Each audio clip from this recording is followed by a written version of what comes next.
আসসালামু আলাইকুম রহমতুল্লাহি অবরকাতুহ। সম্মানিত দর্শক, ডক্টর মোহাম্মদ ইউনূস সরকারের অভ্যন্তরে আসলে কি হচ্ছে?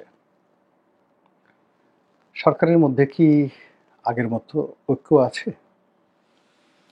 কিংবা সরকারের পেছনে যে শক্তি ছিল, দৃশ্যমান শক্তি, অদৃশ্য শক্তি,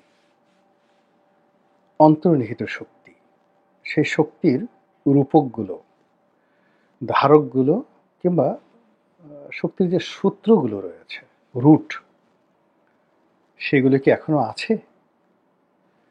নাকি সবকিছু এলোমেলো হয়ে গেছে? এর কারণ হলো 2025 সনের জুলাই মাসে এসে যে সকল কথাবার্তা শুনতে পাচ্ছি এবং যে সকল বিশৃঙ্খল অবস্থা দেখতে পাচ্ছি, সেক্ষেত্রে সরকার যে খুব স্বাভাবিকভাবে কাজ করতে পারছে, চলছে, সরকারের যে সুন্দর একটি ভবিষ্যৎ আছে, এটা মনে হচ্ছে না। সরকার প্রধান হিসেবে ডক্টর মোহাম্মদ ইউনূসের যে কথা, তার যে ধারাবাহিকতা থাকা দরকার, সেই কথার একটা ধারাবাহিকতা আমরা এখন পর্যন্ত দেখিনি। তার সরকারের একটা গুরুত্বপূর্ণ সিদ্ধান্ত বাস্তবায়ন, কোনো মেগা প্রকল্প বাস্তবায়ন করা, কোনো গুরুত্বপূর্ণ সিদ্ধান্ত গ্রহণ করা, এরকম দেখছি না। যা কিছু হচ্ছে সেটা অনেকটা বিএনপির ইচ্ছা, অনেকটা জামাতের ইচ্ছা, অনেকটা এনসিপির ইচ্ছা, কিন্তু সরকারের যে সত্যিকার একটা ইচ্ছা, এককভাবে ইউনিক ইচ্ছা, এটা আমরা দেখছি না। শেখ হাসিনার বিচারের জন্য, জুলাই আগস্টে বিপ্লবে যারা হত্যাকাণ্ড ঘটিয়েছেন তাদের বিচারের জন্য ট্রাইব্যুনাল হয়েছে। এটা সরকারের কোনো একক ইচ্ছা নয়, সরকার এই কাজটি করতে বাধ্য হয়েছে। 2 নম্বর হলো যে এই যে বিচার ব্যবস্থা, সেই বিচার ব্যবস্থার বিচার ব্যবস্থাকে চমৎকারভাবে কন্টিনিউ করার জন্য সরকারের যে ভিশন দরকার, মিশন দরকার, সেটা পরিলক্ষিত হচ্ছে না। এটা কেমন যেন একটা ঢিলে ঢালাভাবে সবকিছু চলছে।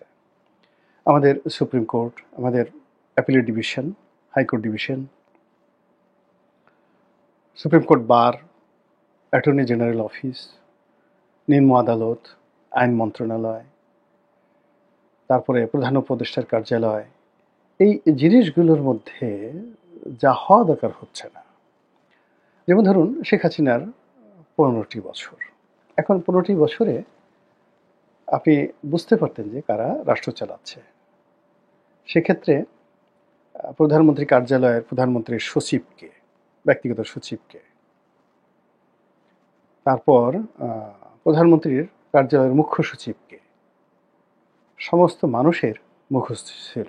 আপনি কি বলতে পারবেন এখন ডক্টর মোহাম্মদ ইউনূসের মুখ্য সচিবকে, সবচেয়ে বড় যিনি প্রিন্সিপাল সচিব? বলতে পারবেন না। আপনি কি বলতে পারবেন যে ওনার যে একটা সেক্রেটারি আছে, পূর্ণ সচিব পদমর্যাদার একজন প্রাইভেট সেক্রেটারি আছে, হু ইজ হি, তার নাম কি? আমি তো জানি না। কিন্তু তিনি বাইরে থেকে এনে বেশ কয়েকজন লোককে সিনিয়র সচিব, মানে একেবারে সচিবের আব্বা, আব্বা হুজুর, এইরকম অনেকজনকে তিনি সিনিয়র সচিব যাকে বলা হয় পদে তিনি নিয়োগ দিয়েছেন। তাদের 2-1 জনের নাম আমরা জানি। এখন এই যে তিনি যাদেরকে নিয়োগ দিয়েছেন, তারা যে কাজটা করছে, সেই কাজ নিয়ে সচিবদের মধ্যে সঙ্গত কারণেই একটা অসম্মানজনক, বিব্রতকর পরিস্থিতি তৈরি হচ্ছে। এর কারণ হলো এদের মধ্যে অনেক তরুণ রয়েছেন যারা সিনিয়র সচিব হয়েছেন, কিন্তু তাদের যে বয়স, তারা বড়জোর অনেকে টিওনও হতে পারতেন, এডিসি হতে পারতেন যদি তারা বিসিএসে চান্স পেতেন। এবং 2-1 জন আছেন যারা হয়তো তাদের বয়সের বিচারে বড়জোর ডিপটি সেক্রেটারি হতে পারতেন। তাদের যে এইজ, জয়েন্ট সেক্রেটারি হতে পারতেন কিনা আমি বলতে পারবো না, যদি স্বাভাবিক হইতে তারা প্রমোশন পেতেন। কিন্তু তিনি যাদেরকে সিনিয়র সচিব হিসেবে নিয়োগ দিয়েছেন, কেউ কেউ আছেন যারা বিসিএস পরীক্ষায় যদি বসতেন, প্রিলিমিনারিতে পাশ করতে পারতেন না। মানে প্রিলিমিনারিতে পাশ করার পরে রিটেন, তারপরে ভাইবা দেওয়ার পরে চাকরিতে সুপারিশ, এরপরে ফিল্ড লেভেলে 8-10 বছর চাকরি করার পরে প্রমোশন, এরপর ধীরে ধীরে ডিপ্টি সেক্রেটারি থেকে সচিব হবেন, সচিবদের পরে আবার সিনিয়র সচিব হবেন। তো এই যে একটা বিরাট মানে সিভিল সার্ভিসে যদি 10,000 লোক থাকে কথায় কথা, তার মধ্যে সিনিয়র সচিব হওয়ার সৌভাগ্য হয় হয়তো 10 জনের। তো এইরকম হঠাৎ করে ধরে এনে যারা পরীক্ষায় বসেননি কখনো, বিসিএস পরীক্ষায় পাশ করা তো দূরের কথা, তাদেরকে এনে উনি সিনিয়র সচিব বানিয়ে দিয়েছেন। ফলে কি হলো, আমরা এই সিনিয়র সচিবদেরকে চিনছি, কিন্তু অরিজিনাল যারা সচিব তাদেরকে আমরা চিনছি না, যারা দেশ চালাচ্ছে বা যারা দেশ চালাবে। এরপর আমলাদের বাইরে যেটা আছে সেটা হলো একটা রাইট হ্যান্ড থাকে, তারপর শেষে লেফট হ্যান্ড থাকে। বিএনপি জামানাতে, আওয়ামী লীগ জামানাতে, এরশাদ জামানাতে প্রধানমন্ত্রী একটা মিনি ক্যাবিনেট থাকে, কিচেন ক্যাবিনেট থাকে। তো সেখানে পদ পদবি না থাকলে অনেকে ক্ষমতাধর, যেমন শেখ হাসিনার এস আলম, তারপর শেষে শেখ হাসিনার সালমান এফ রহমান, শেখ হাসিনার সেই মজুমদার, নজরুল ইসলাম মজুমদার, তারপর আরও অনেকে, এরকম ধরুন অ্যাটলিস্ট 1 ডজন। এখন এদের হাতে অনেক ক্ষমতা, এদের হাতে অনেক ক্ষমতা ছিল, এরকম একটা ক্ষমতা, এটা অভ্যস্ত। এখন ডক্টর মোহাম্মদ ইউনূসের এরকম লোক কারা? চিনেন আপনি তাদের কাউকে? নাম বলতে পারেন? তাহলে এই ক্ষমতাগুলো কোথায়? আকাশে উড়ে বেড়াচ্ছে, বাতাস উড়ে বেড়াচ্ছে, অথবা ক্ষমতা ভূতে চালাচ্ছে। ক্ষমতা তো এলোমেলো হয়ে যায় না। এরপরে সংবাদপত্র চিন্তা করেন, ওনার একজন প্রেস সচিব আছেন, তারপর ওনার একটা প্রেস উইংস আছেন। তো উনি এই ওনার জামানাতে সবচেয়ে বেশি নিয়োগ দিয়েছেন প্রেস উইংসে, দেশে, দেশের বাইরে বিভিন্ন জায়গাতে সবচেয়ে বেশি নিয়োগ ওনার ব্যক্তিগতভাবে নিয়োগ দিয়েছেন, এবং ওখানে ওনার উদারতা সর্বোচ্চ পর্যায়ের। কিন্তু ওনার আগে যারা ছিলেন, এখন ধরেন ওনার উনি প্রথমে নাহিদকে বানালেন প্রেস, যাকে বলে মিনিস্টার, তথ্যমন্ত্রী, আর শফিককে বানালেন তথ্য সচিব। যদি আপনি জিয়াউর রহমান বঙ্গবন্ধুর আমল থেকে চিন্তা করেন, তো বঙ্গবন্ধুর আমলে বঙ্গবন্ধুর প্রেস সচিব ছিলেন সেই বাহাউদ্দিন সাহেব। আপনি কল্পনা করতে পারবেন না কত বড় সাংবাদিক ছিলেন। জাওদুর রহমান সাহেব ছিলেন। জিয়াউর রহমান সাহেবের তথ্যমন্ত্রী ছিলেন আকবর কবির সাহেব, হুমায়ুন কবিরের ভাই। ভারতের কেন্দ্রীয় সরকারের যে শিক্ষামন্ত্রী হুমায়ুন কবির, তার যে বড় ভাই আকবর কবির, নাজমুল হুদার সাহেবের শ্বশুর, এবং সিগমা হুদার, ব্যারিস্টার সিগমা হুদার বাবা, তিনি ছিলেন তার তথ্যমন্ত্রী। আচ্ছা, এরশাদ সাহেবের তথ্যমন্ত্রী কারা ছিলেন? উনি ছিলেন আনোয়ার জাহিদের মতো বিশ্ববরেণ্য সাংবাদিক, বিশ্ববরেণ্য বুদ্ধিজীবী ডক্টর মিজানুর রহমান শেরি তথ্যমন্ত্রী ছিলেন। আচ্ছা, শেখ হাসিনার তথ্যমন্ত্রী কারা ছিলেন? এই লাস্টের কয়েক বছর আপনি চিন্তা করেন। হাসানুল হক ইনু, আপনারা কল্পনা করতে পারেন হাসানুল হক ইনু হুইজ হি? বঙ্গবন্ধুর সেই মসনদ কাঁপিয়ে দিয়েছিল যে পত্রিকা গণকণ্ঠ, সেই গণকণ্ঠের মালিক, উদ্যোক্তা, জাসদ, সেই জাসদের হাসানুল হক ইনু, তাকে তিনি তথ্যমন্ত্রী বানিয়েছেন। যেন তেন কথা নয়। এরপর তিনি আবুল কালাম আজাদ, বিখ্যাত সাংবাদিক, প্রবীণ সাংবাদিক, তাকে বানিয়েছেন তথ্যমন্ত্রী। তার তথ্য সচিব কারা ছিল বা তথ্য টিমে কারা ছিল? আবুল কালাম আজাদ সাহেব ছিলেন, পরে বাসসের এমডি হয়েছিলেন। ইকবাল সোবহান চৌধুরী তার তথ্য উপদেষ্টা।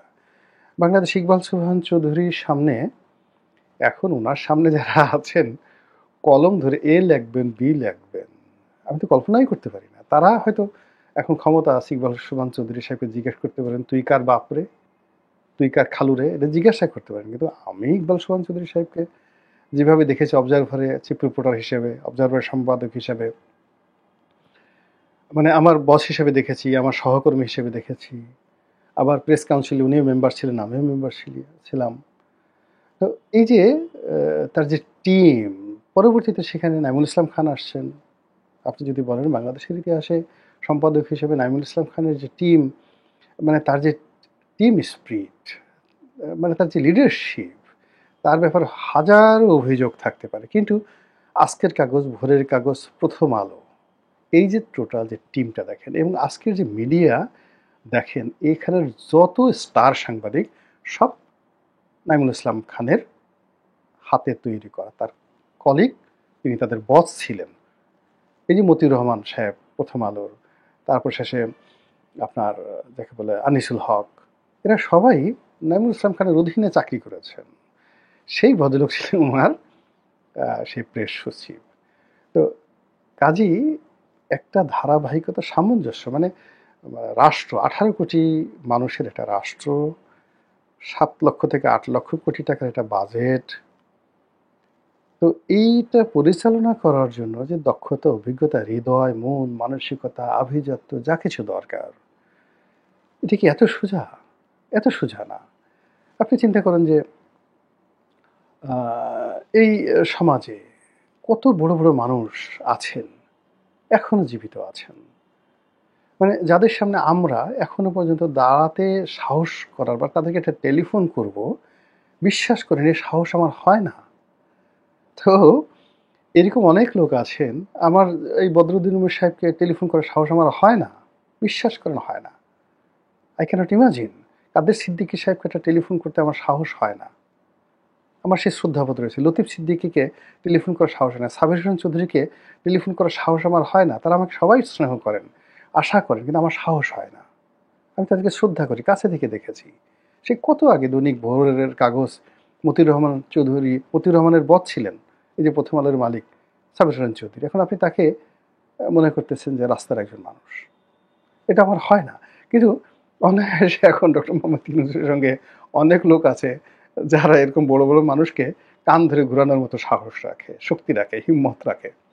তো এর ফলে কি হলো যে যেভাবে যে জিনিস চলার সেই জিনিস চলছে না। ধরেন আপনার কাছে একটা মার্সিডিজ বেঞ্জ গাড়ি আছে, আপনি এটা চালাবেন অকটেন দিয়ে, আপনি সেখানে কতগুলো কেরোসিন তেল ঢেলে দিলেন, আচ্ছা গেল।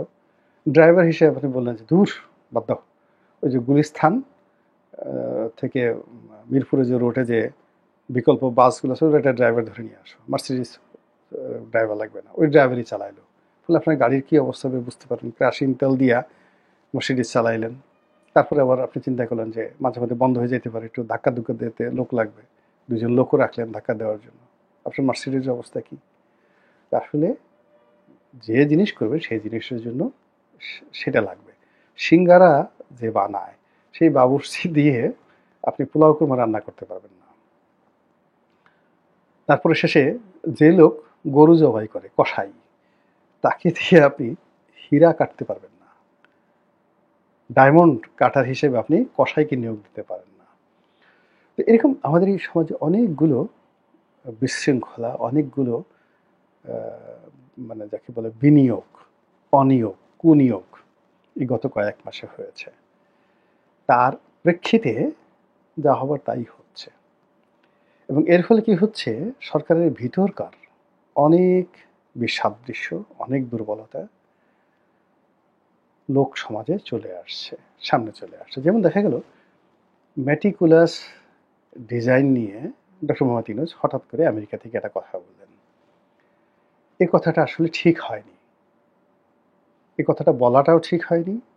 এখন এই যে ম্যাটিকুলাস ডিজাইন, এই ডিজাইন নিয়ে দেশে এবং দেশের বাইরে যে আলোচনা প্রকাশ্যে হচ্ছে, এবং যেখানে সরকারের একজন খুবই গুরুত্বপূর্ণ ব্যক্তি, ওয়েল উইশার, তাত্ত্বিক নেতা, তিনি যেভাবে জুলাই আগস্ট বিপ্লবের সঙ্গে আমেরিকার সম্পৃক্ততা, আমেরিকার পরিকল্পনা নিয়ে যে কথাগুলো বলছেন, যেটি এই বিপ্লবের সঙ্গে যারা সম্পৃক্ত সবাইকে বিপদের মধ্যে ফেলে দিয়েছে।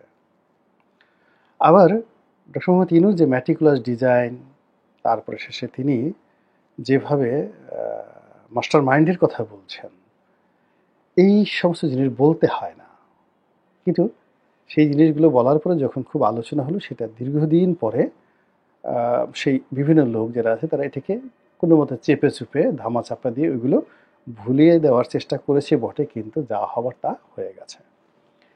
এখন ম্যাটিকুলাস ডিজাইনে কী কী ডিজাইন ছিল,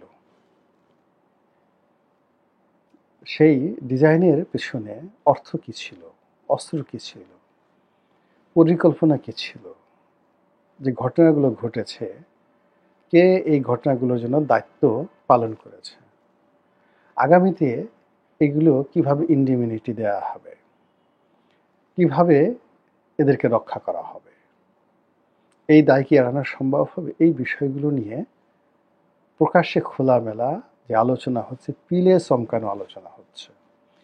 আর যেহেতু সামাজিক মাধ্যম উন্মুক্ত, ফলে অনেক ডকুমেন্ট তৈরি হয়ে গেছে। আর কিছু কিছু যারা সরকারি ওয়েলউইশার, এগুলো তারা ধামাচাপা দেওয়ার চেষ্টা করছে, কিন্তু আবার ভিতর থেকে কে বা কারা হঠাৎ হঠাৎ করে খুঁচিয়ে খুঁচিয়ে এই কথাগুলো বের করে দিচ্ছে, সরকারের খুবই গোপনীয় কথাগুলো। আর এগুলো দেখে আমার কাছে মনে হচ্ছে যে সরকারের ভিতরে সেই ঐক্য, সেই বন্ধন, সেই সহমর্মিতা, কাঁধে কাঁধ মিলিয়ে একত্রে কাজ করার যে অঙ্গীকার, সেটি সম্ভবত নেই। তাহলে কি হতে যাচ্ছে? আর এই কি হতে যাচ্ছে এটার জবাব পেতে হলে আমাদেরকে এই বছরের আগস্টের 5 তারিখ পর্যন্ত আবার হয়তো অপেক্ষা করতে হতে পারে। মহান আল্লাহ আমাদের সবাইকে হেদায়েত দান করুন এবং হেফাজত করুন। আসসালামু আলাইকুম ওয়া রাহমাতুল্লাহি ওয়া বারাকাতুহু।